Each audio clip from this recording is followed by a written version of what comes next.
My name is Sarah Calloway. I'm 37 years old, and I want to tell you about the night my husband's entire family sat in a hotel ballroom, raised their glasses to celebrate him, and didn't notice that I was the only person in the room who knew the whole thing was about to fall apart. I remember exactly where I was sitting, third from the end on the left side of the long rectangular table, not at the center where my husband Daniel stood giving a speech, not next to his mother Margaret, who had claimed the seat beside him almost before the waitstaff had finished arranging the chairs. I was at the edge, which, if I'm honest, was exactly where I had been for most of our marriage. The occasion was Daniel's promotion to regional director at Halcyon Property Group, 15 years of working in real estate development, and he had finally reached the title his mother had been announcing to relatives for at least 3 of those years, as if it had already happened. Margaret stood up before Daniel even finished speaking. She tapped her glass. She said, "This family has always known what Daniel was capable of. Some people doubted, but we never did." She looked at me when she said some people doubted. Not long, just a second, but the table was small enough that the people closest to her caught it. I picked up my water glass and took a slow sip. If you've ever been publicly dismissed in a room full of people who pretended not to notice, drop a comment and let me know where you're watching from, because that feeling, calm on the outside, everything tilting on the inside, is something you don't forget. Daniel and I had been married for 8 years. We met when I was 26 and working as a mid-level analyst at a land acquisition consultancy. He was charming, ambitious, and genuinely funny in those early years. I believed in him before most people did, including, honestly, himself. What I didn't understand until much later was that Margaret had a very specific idea of what I was supposed to be in her son's life, a support structure, quiet, capable, grateful, and invisible in equal measure. She was never cruel in ways that were easy to name. She didn't insult me directly. She was polished. She would ask about my work with a particular kind of half-attention, the way you half-listen to someone giving you directions you don't intend to follow. She would then pivot immediately to Daniel's career, his stress, his potential, the sacrifices he was making. His sister, Joanna, was the same. Joanna had married well, which in Margaret's vocabulary meant she had married a man with a title and a visible salary, and had subsequently stopped working, which was presented as a lifestyle choice and never questioned. Joanna would look at me at family dinners with something between pity and performance. She once said in the kitchen, while I was helping clean up and she was watching me do it, "I don't know how you manage with such a demanding job. I'd be exhausted." She said it gently. She meant it as a reduction. Then there was Daniel's younger brother, Callum. Callum worked peripherally in the property industry, nothing senior, but he spoke about the industry with enormous authority. He had recently started bringing documents to family dinners, proposals as he called them, ideas he wanted Daniel to consider. He would slide them across the table with the ease of someone who had long decided that the table belonged to him. What nobody at that table knew was that I had spent the previous 2 years quietly saving Daniel's career, not dramatically, not loudly, in the way women like me often do things, completely invisibly. 18 months before the promotion dinner that changed everything, Daniel made a decision that nearly destroyed the career he had spent years building. At the time, neither of us realized how significant that moment would become. Looking back now, I see it clearly. Not because of what happened, because of what it revealed. The project involved a commercial development on the outskirts of the city. It wasn't the largest project Daniel's company had ever handled, but it was important. The commission was substantial. Senior management was watching closely. Success would place him directly in line for the promotion he had been chasing for years. Failure would do the opposite. The warning signs appeared early. Several members of Daniel's team raised concerns about a zoning interpretation connected to the development. The language wasn't completely clear. There was enough ambiguity to create risk. Most professionals would have paused. Daniel didn't. The timeline was tight. Deadlines were approaching. Investors were pushing for answers. And like many ambitious people, Daniel convinced himself that moving forward was the practical choice. For a while, it looked like he might be right. Then the local council intervened. The issue was flagged. Questions were raised. Approvals stalled. Suddenly, a project worth millions sat on the edge of collapse. I still remember the evening he came home. The front door opened quietly. No greeting, no conversation, no explanation. He walked directly into the kitchen and sat at the table. For nearly an hour he didn't speak. He just stared at the wood grain in front of him. That scared me more than panic would have. Daniel was never quiet. Even under pressure, he usually talked through problems. That night, he looked defeated. Completely defeated. Finally, he spoke. "I think I've made a mistake." I sat across from him. What happened? He explained everything. The zoning interpretation, the council objections, the possibility that the development could be suspended indefinitely. The further he spoke, the the more serious the situation sounded. When he finished, silence filled the kitchen. Then I asked a simple question. "Can I see the documents?" He slid a stack of papers across the table. I spent the next hour reading, then another, then another. By midnight, I understood something Daniel didn't. The situation wasn't hopeless. It was fixable, difficult, complicated, time-consuming, but fixable. For 12 years, I had worked in land compliance. Most people considered compliance boring. I understood why. Nobody celebrated compliance officers. Nobody wrote articles about them.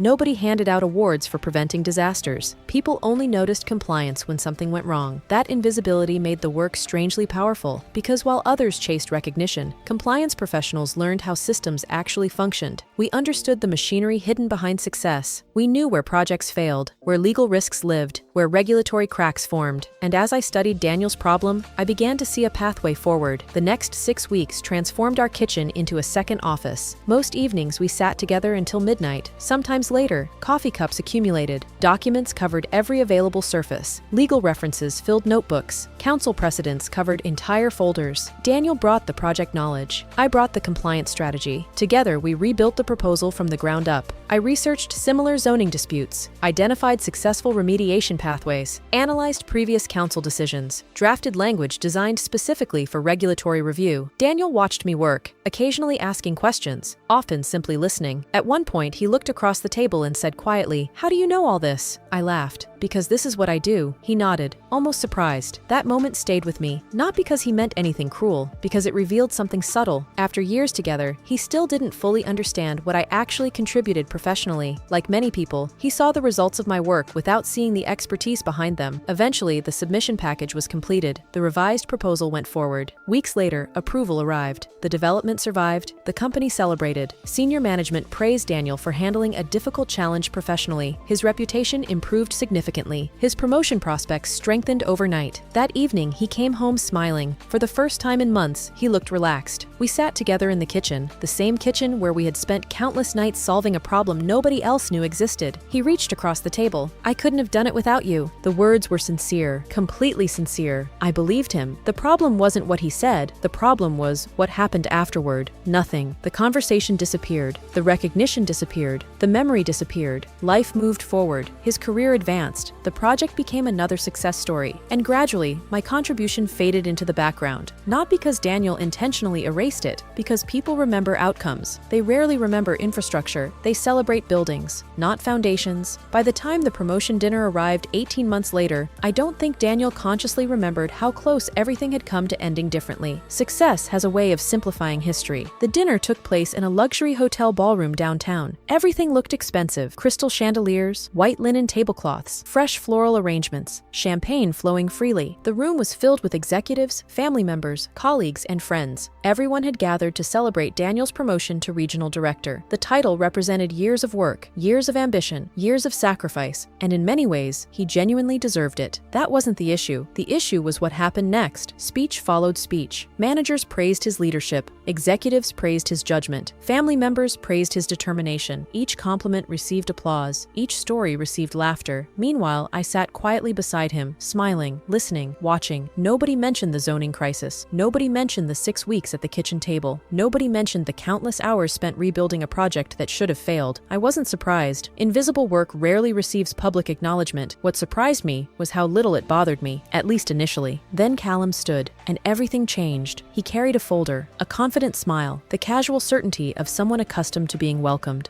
"I've been working on something," he announced. Daniel looked confused. Clearly, he hadn't been informed beforehand. Callum handed him the folder. People leaned forward, curious, interested, excited. Daniel opened it. As he read, I noticed his expression change. Not excitement, surprise, real surprise. I glanced toward the document, only briefly, but it was enough. What I saw made my stomach tighten. Very little was original, because I recognized the framework immediately: the compliance advisory structure, the reporting sequence, the risk mitigation hierarchy, the review process, all of it. I had built those concepts 6 months earlier during informal discussions with Daniel about improving operational oversight. The language wasn't identical. The formatting had changed, but the architecture was unmistakably mine. Callum was proposing a paid advisory role built on foundations I had helped create for free, and nobody at that table knew it. Nobody except me.